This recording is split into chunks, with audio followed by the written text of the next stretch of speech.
नमो बुद्धाय मित्रांनो, आपल्या सर्वांचे आपल्या मनपसंत चॅनल मन शांतीवर स्वागत आहे. आपण मिलिंद प्रश्न ह्या ग्रंथाचे वाचन करीत आहोत. चला तर सुरू करूया आजच्या वाचनाला. उपभाग 25. रागयुक्त व रागमुक्त यातील फरक. राजा म्हणाला, भन्ते, रागाने भरलेले व रागरहित चित्त यातील भेद कोणता? महाराज, यातील एक तृष्णेत बुडून गेला असतो तर दुसरा नसतो. भन्ते, म्हणजे याचा अर्थ काय समजावा? महाराज, एक अत्यंत लोभी व स्वार्थी असतो तर दुसरा निर्लोभी व शांत असतो. भन्ते, परंतु मी या प्रश्नाकडे पाहतो तेव्हा असे दिसून येते की रागयुक्त असो की रागरहित, हे दोघेही खाण्याकरिता चांगल्याच पक्वानांची इच्छा धरतात. वाईट पक्वानांची तर कोणी इच्छा धरीत नाही. महाराज, हे जरी खरे असले तरी रागयुक्त व्यक्ती उत्तम भोजनाचा आस्वादही घेतात आणि त्यात रागही व्यक्त करतात, परंतु रागरहित व्यक्ती आस्वाद घेतात खरे, पण त्यात राग मुळीच मानत नाहीत. भन्ते, आपण फारच छान समजावून सांगितले. उपभाग 26. प्रज्ञेचा निवास. राजा म्हणाला, भन्ते, प्रज्ञेचे निवासस्थान कोणते? महाराज, ती कोठेही घरटे करून राहत नाही. भन्ते, तर मग प्रज्ञेला अस्तित्वच नाही असे म्हणावे का? महाराज, आता तुम्हीच सांगा की हवा कोठे राहते? भन्ते, आपण छान उत्तर दिले. उपभाग 27. संसार म्हणजे संक्रमण म्हणजे काय?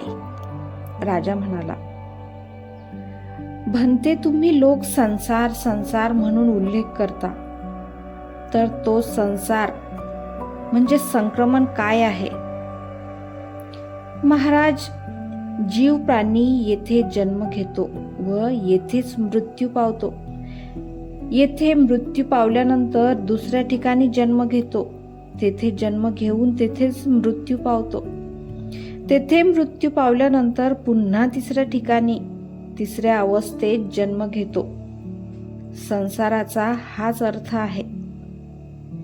कृपा करून उदाहरणाने स्पष्ट करावे. महाराज, कोणी मनुष्य पिकलेला आंबा खातो व त्याची कोय जमिनीत पुरतो.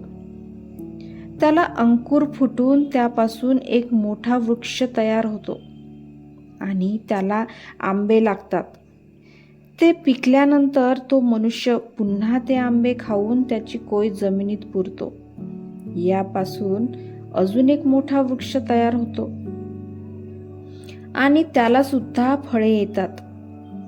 याप्रमाणे झाडांपासून आंबे, आंब्यांपासून झाड, असे हे कोड कोणीही उकलू शकत नाही. अर्थात याचा शेवट कोठेच होत नाही. महाराज, याप्रमाणे जन्मास येणे व मरणे हाच संसार होय. भन्ते, आपण छान समजावून सांगितले. उपभाग 28. स्मृतीने स्मरण होते. राजा म्हणाला, पूर्वी केलेल्या कृत्यांचे किंवा घडलेल्या गोष्टींचे स्मरण कसे होते? स्मृतीने स्मरण होते महाराज. भन्ते, स्मृतीने कसे? चित्तामुळे स्मरण होत असते ना? महाराज, आपण केलेले एखादे कार्य आता विसरलेत का? होय भन्ते. महाराज, त्यावेळी आपल्याला चित्त नव्हते का? भन्ते, चित्त होते, स्मृती नव्हती. महाराज, मग आपण कसे म्हणाले की चित्ताने म्हणजे मनाने स्मरण केले जाते, स्मृतीने नव्हे? बनते, आता मला बरोबर समजले. उपभाग 29. स्मृतीचे उगमस्थान. राजा म्हणाला, भंते, स्मृती नेहमी चित्तातूनच म्हणजे मनातूनच उत्पन्न होते का, की दुसऱ्या बाहेरील वस्तूपासून देखील उत्पन्न होते? महाराज, चित्तातून ही उत्पन्न होते आणि दुसऱ्या बाहेरील वस्तूपासून देखील उत्पन्न होते.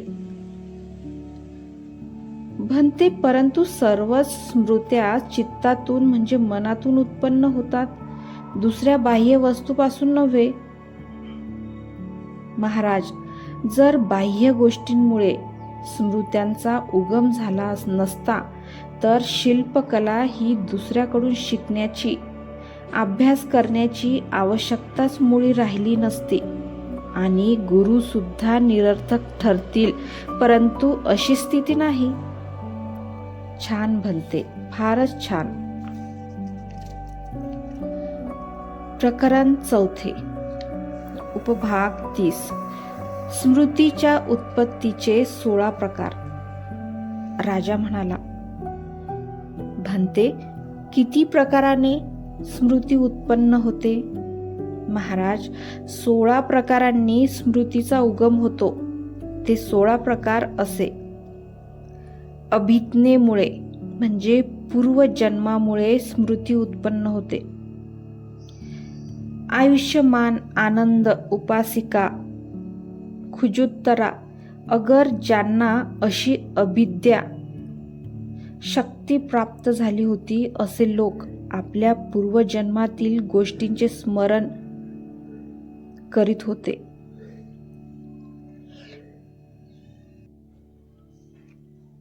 बाह्य गोष्टींमुळे स्मृती उत्पन्न होते. जे विसराळू असतात त्यांना वेळोवेळी सांगत असल्यामुळे त्यास स्मरण होते. एखादा मोठा प्रसंग घडला असता स्मृती उत्पन्न होते. जसे राजांच्या अभिषेकाची व्यवस्था चालली असता त्यांना स्मरण होते, किंवा स्वतःच्या श्रोतापत्ती फळाच्या प्रसंगामुळे स्मरण होते. आनंदाच्या प्रसंगाने सुद्धा स्मृती उत्पन्न होते.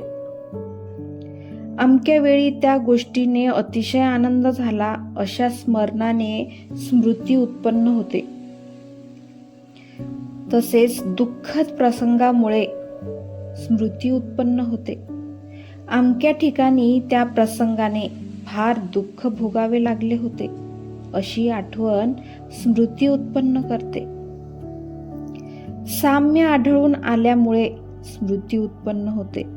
जसे आपले आई वडील, भाऊ बहीण इत्यादी समान दुसऱ्या व्यक्तीस पाहून स्मरण होते, किंवा एखाद्या उंट, बैल, गाढव वगैरे समान दुसऱ्या उंट, बैल किंवा गाढव दृष्टीस पडले असता स्मरण होते. असमानतेमुळे स्मृती उत्पन्न होते. जसे अमक्याचे रूप असे आहे,